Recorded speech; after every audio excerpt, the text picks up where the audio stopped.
On July 30th, 2014, the much-anticipated new Lentz Public Health Center opened its doors to the public for the first time. Artist Erik Carlson was commissioned by the Metro Arts Commission to develop a public art sculpture that would be integrated with the interior design of the new building and the mission of the Public Health Department. Carlson's artwork, Circulate, is designed to create an interactive experience between the public and his work and create incentive for being more active and utilizing the stairs. The following is artist Erik Carlson discussing his work. Hi, my name is Erik Carlson, and Circulate is a public art piece that I created for the new Lentz Public Health Center in Nashville, Tennessee. It was inspired by some of the ideas of small world networks and the way things are connected and people are connected in the world, and also the way that genes can sometimes, genes are propagated.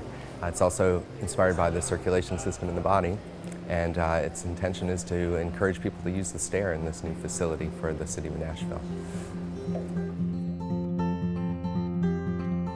I've been working with interactive pieces since I began doing public art installations about 6 years ago. And I'm very interested in the way people interact with their environments, either man-made environments or natural environments. And with a background in architecture, I tend to focus on how they interact with the physical spaces. And this was a great opportunity to look at that in a really close way related to the staircase in the building. And it was something that the architect and the facility wanted to focus on because they wanted to encourage people to follow healthy living practices and to use the staircase instead of the elevator.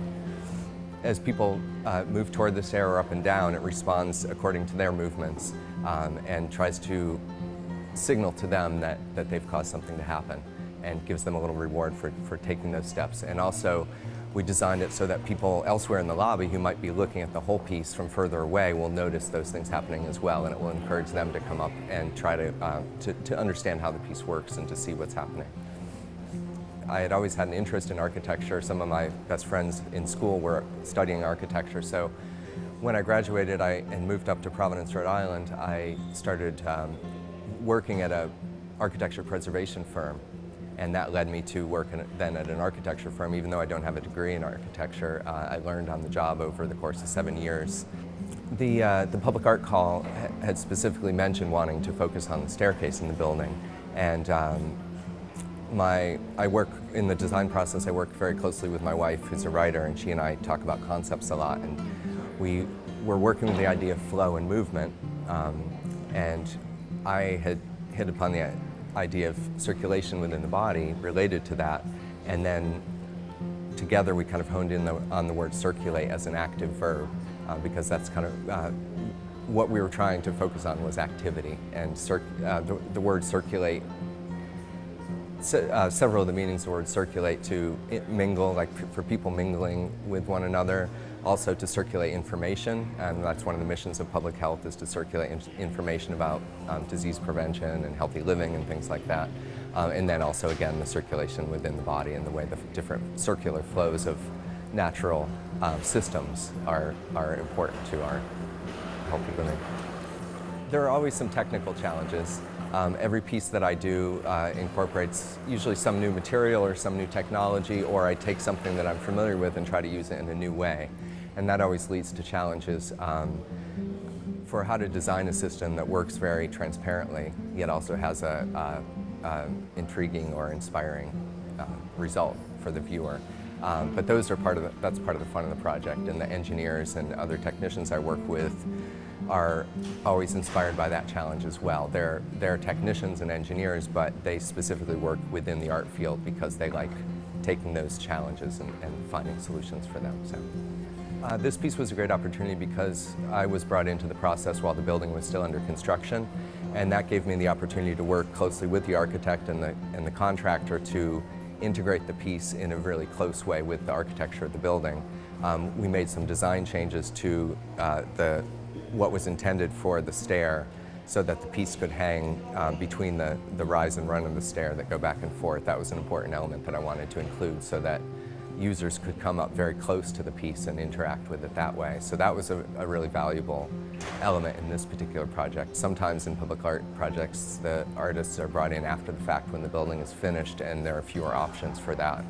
I knew that I wanted to use the LCD glass, the smart glass that changes from clear to opaque, in part because it's a more subtle effect than using like LED lighting or something that has just more drama to it.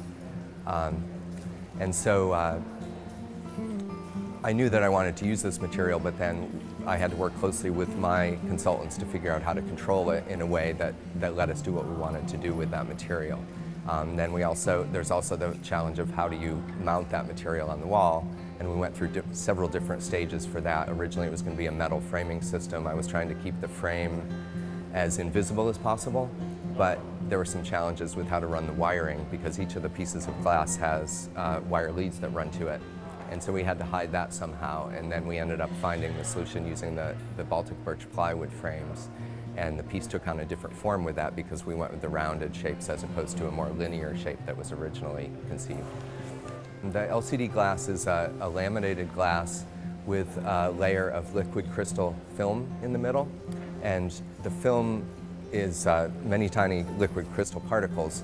And when there's no power to the glass, all the crystals are randomized, so you can't see past them. And when you give it a small electrical charge, all the particles line up, and then you see past. So it gives it basically changes from opaque to clear. So it's a small electrical charge that does that for each piece of glass. I hope that there's a sort of process of discovery with it. I think people may not initially realize what's going on with it, or that users of the stair and the building in general are triggering things that happen. There are background animations that are always going on and cycling randomly through different patterns that we created. And then when someone does come up and interact with it, whether they know it or not, they're causing small changes in the piece.